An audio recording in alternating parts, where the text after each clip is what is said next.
সকাল 6:07 রওনা দিয়ে দিলাম নন্দনকোনা গ্রামের উদ্দেশ্যে, যেটা অবস্থিত মুন্সিগঞ্জের সিরাজদি খান উপজেলার কোলা ইউনিয়নে। আমাদের আজকের মিশন শিলবাড়ির হেসেল।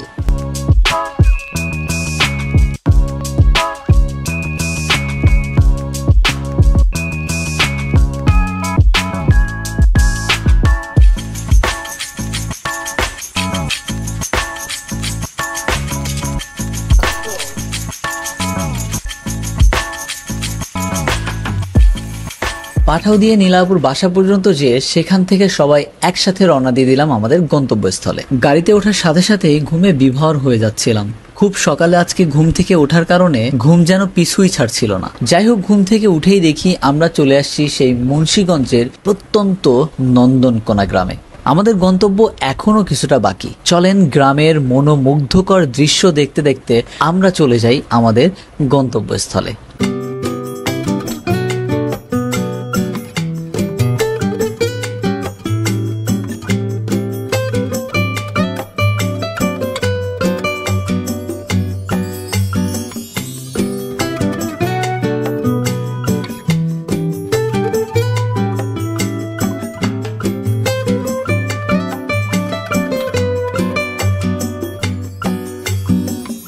সবাই আমাদের দিকে অবাক দৃষ্টিতে তাকায় আছে। আমিও ঠিক তেমনটাই অবাক হইছি তাদের বাড়িঘর দেখে। আমি এইরকম গ্রাম বিশ্বাস করেন কখনো দেখি নাই, যে গ্রামের বাড়িগুলো একেবারে রাস্তা ঘেঁষে। একটু অবাক হলেও দেখতে কিন্তু খুবই ভালো লাগতেছে। ডিফারেন্ট একটা ফিল পাইতেছি এই গ্রামটাতে এসে। এখানকার মানুষ দারিদ্রতার চূড়ায় বসবাস করলেও তারা অনেক বেশি আন্তরিক। আমি এখন শিলবাড়ি হেসেলের গেট দিয়ে প্রবেশ করতেছি। সবাই বাইরে থেকে বলতেছিল এটা অনেক সুন্দর। আসলে আমি ভিতরে ঢোকার পরে বুঝতেছি এই রিসোর্টটা কতটা সুন্দর। বলতে গেলে এই রিসোর্টটার সৌন্দর্য একেবারে প্রাকৃতিক। এইখানে আর্টিফিশিয়াল কিচ্ছু পাবেন না, যা আছে সবকিছু একেবারে ন্যাচারাল। আমরা ঢোকার সাথে সাথে আমাদেরকে ওয়েলকাম ড্রিঙ্কস দিয়ে দিল। তো চলেন এই ওয়েলকাম ড্রিঙ্কসটা হাতে নিয়ে এই রিসোর্টের ম্যানেজারের সাথে একটু কথা বলে আসি। আমরা এখন চলে আসছি শিলবাড়ি হেসেলে। এই যে ওয়েলকাম ড্রিঙ্কস, আর আমার সাথে আছে ভাইয়ের নাম সজীব। সজীব ভাই, সজীব ভাই এখন বলেন তো এই জায়গাটার মানে নাম কি? এটা হচ্ছে আপনার মুন্সিগঞ্জ জেলা সিরাজদি খান থানা, ইউনিয়ন হচ্ছে কোলা, আর এই গ্রামটার নাম হচ্ছে নন্দনকোনা, আর প্রতিষ্ঠানটার নাম হচ্ছে শিলবাড়ির হেসেল দ্বিতীয় শাখা। ওকে, আর প্রথম শাখা কোথায়? প্রথম শাখা একটু আগে, ওই সাইডে ক্রস করে আসছে। আচ্ছা আচ্ছা আচ্ছা, দুইটাই কি সুন্দর এরকম? হ্যাঁ, এটা একটু বড় আর কি। এই যে আমাদের সীমান্ত ভাইয়া, এটা নেন, এটা হাতে নেন। আমিও তো চাচ্ছিলাম আজকে একটা ব্লগ বানানোর জন্য, সোহান চলে আসছে, ভালো হয়েছে। But this is a very nice place honestly. হ্যাঁ, সবাইকে ওয়েলকাম করতেছি। আমাদের একটা ব্লগ চলতেছে, ঠিক আছে? সোহান একটা ব্লগ বানাচ্ছে। তুমি কিরকম লাগতেছে তোমার আজকের এক্সপিরিয়েন্স বলো? খুবই ভালো লাগতেছে। গাড়িটা আটকে গেছিল রাস্তায়, এটা একটা 8-10 জন মিলে টেনে তুলতে হয়েছে গাড়িটা, বাট অ্যাডভেঞ্চার হয়েছে, অনেক মজা হয়েছে, আর মনে হচ্ছে বাকি দিনও মজা যাবে। আর এখানে আমাদের পূর্ণিমা বৃষ্টি আছে, আসার পরে সে একটা ইনস্ট্যান্ট ভিডিও আপলোড করে ফেলছে অলরেডি, আরেকটা আমারটা বানাইতেছে। এই বৃষ্টি, বলো তোমার কি এক্সপিরিয়েন্স আজকে? আমি অনেক খুশি। আমরা পাহাড় চড়ে এখানে এসেছি, লাইক বাঁশ হাতে নিয়ে বাঁশ দেখাতে দেখাতে এসেছি এখানে। আর আমরা আসলে বৃষ্টি আমাকে গাইড করে করে নিয়ে আসছে এই লাঠি ধরে ধরে। এই আমাদের সবার প্রিয় নুরুল নীলাপু চলে আসছে। বলো নীলাপু, তোমার কি এক্সপিরিয়েন্স? তুমি যে এই জায়গায় আসলা, বাট জায়গাটা অনেক সুন্দর।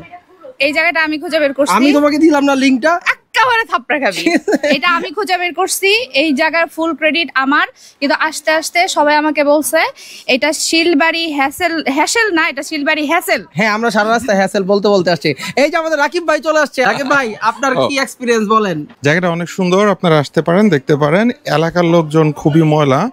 ওদের এখানে যে পরিমাণ কচুরিপানা, ওরা জীবনে সাফ করে না, কোথাও পরিষ্কার পরিচ্ছন্ন নাই, দেখতে পারেন অনেক ময়লা। বাট দ্য থিং ইজ, এরিয়াটা একদম র।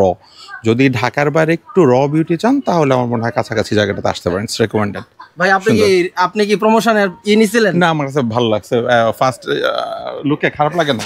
আচ্ছা, আর আমাদের হ্যাঁ মিথ্যা কথা বলছে না, ক্যামেরার সামনে মিথ্যা কথা বলছে। ও আসার সময় বদনাম করতে করতে আসছে যে এটা হ্যাসেল, এটা হ্যাসেল না। এখন সে বলতেছে ভালো লাগছে। এই ফাহিমা চলে আসছে। ফাহিমা আসার পরে জায়গা খুব হয়ে থাকে। আমরা আনন্দে উৎফুল্লে থাকি আর কি। ভাই মা বলো, তুমি আইসা যে গুড মর্নিং বললা, কি দেখলা? আমি অনেকগুলো শাপলা ফুল দেখছি, পরিবেশটা খুবই সুন্দর। আর তুমি যে মাছ ধরতে চাইলে হাত দিয়া? হ্যাঁ, আমি সুযোগ পাইলি নাই মাঝে। খুবই অ্যাডভেঞ্চার হয়েছে। আমরা সকালে ম্যাপ দেখা থেকে রাস্তা দুইবার ভুল করে নারায়ণগঞ্জ, অলমোস্ট নারায়ণগঞ্জ চলে গিয়ে সেখান থেকে ফেরত এসে গাড়ি কাদায় নামাই, গাড়ি ঠেলে আর একজন বাস নিয়ে গাড়ি ঠেলে আমরা এখানে পৌঁছাইছি। গাড়ির চাকা নেমে গেছে পুরো পুকুরের মাঝখানে, অল্প একটু বাকি ছিল। এই যে আমাদের সাথে আরো দুজন আছে। কি অবস্থা? এই তো ভাইয়া ভালো। বলো। এই তো আসছি একটা রিসোর্টে, অনেক সুন্দর। হ্যাঁ, একটু রেস্ট নিচ্ছি, মাঝখানে অনেক গাড়ির মধ্যে হ্যাঁকাচেকা হয়ে বসেছিলাম।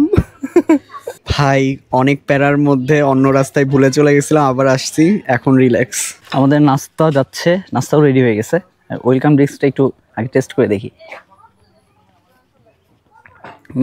মজা, জাস্ট মেবি লেবু আর চিনি। আমরা এই যে ভাইও বলতেছিলাম, আমরা এখন একটা একেবারে প্রত্যন্ত অঞ্চলে আছি। অনেক দিন টিউবওয়েলের পানি খাই না। গ্রামে গেলে খাওয়া হয়, কিন্তু গ্রামে যাই না অনেক দিন। এটা হইতেছে মুন্সিগঞ্জ, মুন্সিগঞ্জের একেবারে গ্রামের ভিতরে আর কি। ভাইয়া এই পানি তো খাবো না? ওকে, হ্যাঁ একদম খাঁটি পানি না ভাই? ঠান্ডা পানি বেরোবে না? এইখানে হইতেছে মানুষের ফ্রিজের পানি খাইতে হয় না, যে ঠান্ডা পানি খাওয়ার জন্য এটাই আনা।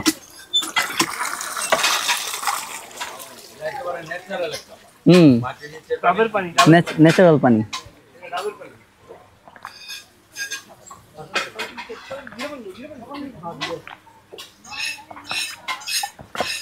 ভাই মনে হইতেছে ফ্রিজ থেকে পানি নিয়ে খাইলাম। এই যে এই পাশে এখন রান্না হইতেছে। এটা কিসের মাংস ভাইয়া? বিফ, একদম মাটির চুলার রান্না। এইটাই হইতেছে আপনাদের রান্নার মানে অনেক স্বাদ হওয়ার, এইটাই হইতেছে মেইন কারণ, কারণ মাটির চুলায় রান্না হয়। নাইস। এই যে আমার সাথে আমার ভাই। আমাদের সকালের নাস্তা রেডি। খুব বেশি ক্ষুধা লাগছে, তাড়াতাড়ি করে হাত ধুয়ে আমরা এক এক করে সবার খাবার নিয়ে নিচ্ছিলাম। আমাদের সকালের নাস্তা দেওয়া হয়েছিল খুদের ভাত, এর সাথে 3 রকমের ভর্তা, আলু ভর্তা, মিষ্টি কুমড়া ভর্তা এবং ডাল ভর্তা, আর এর সাথে ছিল একটা করে ডিম ভাজি। এটার বাইরেও 3 ধরনের ফ্রুটস ছিল, সেগুলো হচ্ছে তরমুজ, আনারস এবং ড্রাগন। প্রত্যেকটা ফ্রুটস অনেক মিষ্টি ছিল। আর ভর্তাগুলোর কথা যদি বলি, ভর্তাগুলোর টেস্ট অনেক ভালো হয়েছিল, কিন্তু ঝালের ঠেলায় আমি খাইতে পারি নাই। এই রিসোর্টের একটা সাইড পুরাটাই বিল টাইপের, চোখ যতদূর যাবে ততদূর দেখবেন সবুজে ঘেরা একটা বিল। এইখানে হয়তোবা এখানকার চাষিরা চাষাবাদ করে থাকেন, কিন্তু এখন যেহেতু বৃষ্টির সিজন, তাই এইটা এখন চাষাবাদের উপযুক্ত না, কারণ পুরা মাঠটাই এখন পানিতে পরিপূর্ণ হয়ে গেছে। তো এই রিসোর্টটার পাশে ছোট্ট একটা পুকুর আছে, এইখানে একটা নৌকাও দেওয়া আছে, আর তার একটু প্রশান্তির জন্য চাইলে এখানে বোটিংও করা যাবে। এখন আমরা নৌকা চালাবো। আপনি কোন ঘাটের মাঝি? আমি কোনো ঘাটের মাঝি না, আমি শিলবাড়ির হ্যাসেলের মাঝি।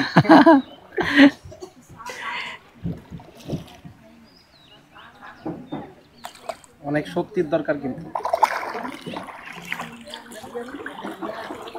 সে একটা ভিউ আসতেছে, তাই না? ভাইয়া গানটা গান না, ওরে নীল দরিয়া। আমি তো পারি না গান, তুমি গাও। আমি পারি না। রাকি ভাই ওরে নীল দরিয়া গানটা ধরেন তো। এখন কি এদিক দিলে এদিকে যাবে না?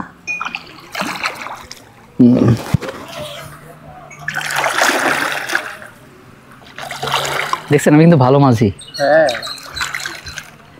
এবার কি আমরা ঘাটে ফিরে যাব?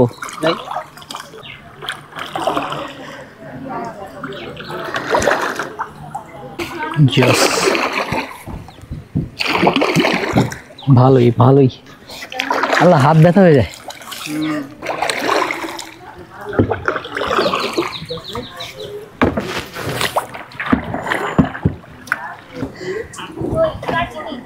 বাইরে রাখতে হবে নাকি চলে যাবো? নৌকা চালায় আসার পরে দেখলাম যে আমাদেরকে আরো একটা করে ড্রিঙ্কস দিচ্ছে সবাইকে, আর সেটার নাম হইতেছে জিরা পানি। এই জিরা পানিটা অনেক মজা ছিল। এটা খাওয়ার পরে শরীরে যতটুকু ক্লান্তি ছিল, ঢাকা থেকে আমরা এখান পর্যন্ত আসছি মোটামুটি 2-3 ঘন্টার জার্নি করে, সবার মধ্যে একটু ক্লান্তি ভর করছিল। তো এই জিরা পানিটা খাওয়ার পরে এই ক্লান্তিটা না একেবারেই দূর হয়ে যায়। তারপরে সবাই রেস্ট করতেছিল যে যার মতো। আমি একটু বের হয়ে গেলাম পুরা রিসোর্টটা ঘুরে দেখার জন্য, কারণ আমি আসলে চাইতেছিলাম এই রিসোর্টের সৌন্দর্যটা ফিল করতে। প্রকৃতি যেমন এই রিসোর্টটার মাঝে একেবারে মিশে গেছে, আমিও চাইতেছিলাম প্রকৃতির মাঝে আমি একেবারে মিশে যাই। আমাদের দুপুরে লাঞ্চ চলে আসছে, এটা মনে হয় মেবি সিটা পিঠা, সাদা ভাত, অ্যান্ড দেন হচ্ছে এটা পোলাও, এটা হচ্ছে হয় মরিচ ভর্তা হবে অথবা শুটকি ভর্তা, গরুর মাংস, মুরগির মাংস, মাছ ফ্রাই, সালাদ, একটা সবজি মেবি পেঁপের সবজি, ডাল, আর এখানে হচ্ছে চিতই পিঠা। এই হচ্ছে আজকে আমাদের দুপুরের খাবার।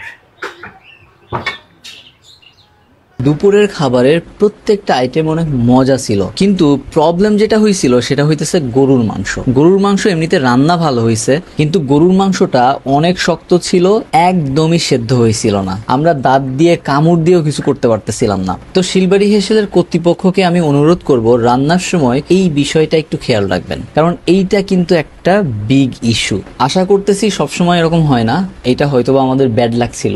তো যাই হোক, অন্য আইটেমগুলো দিয়ে অনেক মজা করে খাইছি। বিশেষ করে এইখানে যে চিতই পিঠাটা দিছে, এটা এত মজা লাগছে আমার কাছে, মুখে লেগে থাকার মতো স্বাদ। সো আজকে আমাদের এখানের আমরা আসছিলাম ঘুরতে, এখানে পুরোপুরি সারাদিন অনেক এনজয় করছি। এই যে ভাইয়া হচ্ছে এখানকার ম্যানেজার, আমাদের ওনারা অনেক হেল্পফুল।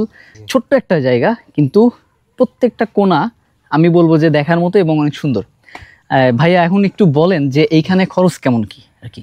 আচ্ছা, এটা হচ্ছে আমাদের এখানে হচ্ছে ডেলং প্রোগ্রাম, সকাল 10টা থেকে শুরু হয়, বিকাল 5:30 আমরা ক্লোজ করে দিই। আচ্ছা, আর এখানে গেস্ট চলে আসে 9:30। আচ্ছা, আমরা একটু হাঁটতে হাঁটতে কথা বলি। 9:30 থেকে 10:45 ভিতরে গেস্ট চলে আসে। আচ্ছা, 10টায় আমরা ব্রেকফাস্ট সার্ভ করি। হ্যাঁ, ওকে। ব্রেকফাস্টে হচ্ছে ওই সকালের এই বিক্রমপুরের যে ট্রেডিশনাল খাবারগুলো আছে ওইগুলো থাকে, এরপরে আড়াইটা লাঞ্চ সার্ভ করি। হ্যাঁ, আচ্ছা। আর 4:45 হচ্ছে স্ন্যাক্স, আর 5:30 আমাদের ক্লোজ হয়। আচ্ছা আচ্ছা, এটা হচ্ছে আপনার পার হেড 2300 টাকা। পার হেড 2300 টাকা? হ্যাঁ। মানে ইয়া আছে কি যে এতজন আসতে হবে? আচ্ছা, ওইটা যে বিষয়টা, হ্যাঁ, ওইটা হচ্ছে আপনার যদি উইকডে হয়, হ্যাঁ, তাহলে আপনাকে 10 জন হলে একটা স্লট দিয়ে দিবে। আচ্ছা।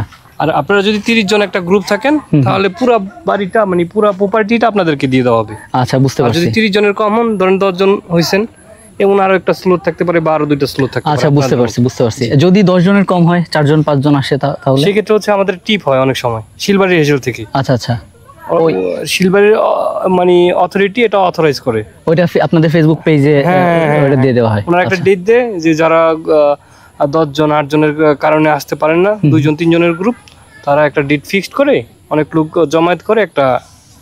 আচ্ছা, বুঝতে পারছি, প্রোগ্রাম করে। বুঝতে পারছি। তার মানে হচ্ছে আপনাদের পার হেড হইতেছে 2300 টাকা করে।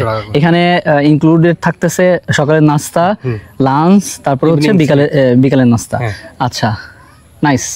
মানে আমি মনে করি এটা খুব ভালো একটা প্যাকেজ। আর হইতেছে মিনিমাম 10 জন হইলে বেটার, আর যদি 30 জন হয়ে যায় সেক্ষেত্রে পুরো প্রপার্টিটা হচ্ছে তাদেরকে দিয়ে দেওয়া হবে। এটা হচ্ছে আমাদের সেকেন্ড ব্রাঞ্চ, একদিনের জন্য। আচ্ছা আচ্ছা। আর আমাদের ফার্স্ট ব্রাঞ্চ যেটা একটু ছোট, ওটা হচ্ছে আপনার যদি উইকডে হয় 10 জন, আর উইকেন্ডে 15 জন, মানে 10 জন হলেই হবে, অথবা যদি উইকেন্ডে নেন তাহলে 15 জন। ওইটা আর কি সংখ্যার ইয়া থাকে, বুঝতে পারো, এটা একটু ছোট এই জন্য। আচ্ছা আচ্ছা। আমাদের কাপ্তাইতে যেটা তৃতীয় শাখা, ওইটা তো আপনার নাইট স্টে। কাপ্তাই মানে আপনার ইয়াতে রাঙামাটি কাপ্তাই। ও নাইস। লেক শোর রিসোর্টের অপোজিট সাইডে। ভাই আপনার কার্ড থাকলে আমাকে একটু দিন, আপনার সাথে কন্টাক্ট করে যাব ইনশাআল্লাহ ওখানে। আর আজকে আসলে সত্যি বলতে খুব ভালো লাগছে। আপনারা হয়তো বুঝে গেছেন, ডিটেল আপনাদেরকে দিছি। আর তারপরে যদি না বুঝেন তাহলে আমি ভিডিও ডেসক্রিপশনে ওনাদের পেজের লিঙ্ক দিয়ে দিব, আর নাম্বারও এখানে থাকবে, আপনারা যোগাযোগ করে নেবেন। এখন ঘড়িতে বিকাল 5:20। আমাদের জন্য চলে আসলো বিকালের নাস্তা, আর বিকালের নাস্তায় ছিল 1 কাপ করে দুধ চা আর অনেকগুলা তেলের পিঠা। আমরা এটাকে তেলের পিঠা বা ভাজা পিঠা বলি, অঞ্চল ভেদে এটাকে অনেকেই অনেক নামে ডেকে থাকে। আপনাদের অঞ্চলে এই পিঠাকে কি বলে অবশ্যই কমেন্টে জানাবেন। আজকের ভিডিওটা অনেক বড় হয়ে যাইতেছে, আমি জানি না আমার এই বড় ভিডিওটা কেউ দেখবে কিনা, তবে পুরো রিসোর্টটা ঘুরে দেখতে যায় ভিডিওটা এত বড় হয়েছে। তারপরেও বিশ্বাস করবেন না, অনেক কিছু কেটে কেটে ফেলে দিছি, তা না হলে আরো বেশি বড় হয়ে যাইতো। আমি চাইতেছিলাম ভিডিওটা 15 মিনিটের মধ্যে থাকুক, তারপরেও মনে হইতেছে না যে 15 মিনিটের মধ্যে থাকবে। আজকে আমরা সারাদিন অনেক মজা করছি এইখানে, আর এখন বাজে হচ্ছে 5:46। আমরা সকালে আসছিলাম, এখন হচ্ছে সন্ধ্যা হয়ে যাইতেছে, এখন 5:46 বাজে, অর্থাৎ প্রায় 6টা বাজতে যাইতেছে। অলরেডি সূর্য ডুবে যাওয়া ভাব। এখন আমরা এখান থেকে চলে যাব। আর এই ভিডিওটা কেমন লাগছে অবশ্যই জানাবেন। That's all about today guys. আবার আপনার সাথে দেখা হইতেছে নেক্সট কোনো ভিডিওতে। সেই পর্যন্ত সবাই ভালো থাকবেন, সুস্থ থাকবেন। আল্লাহ হাফেজ, আসসালামু আলাইকুম।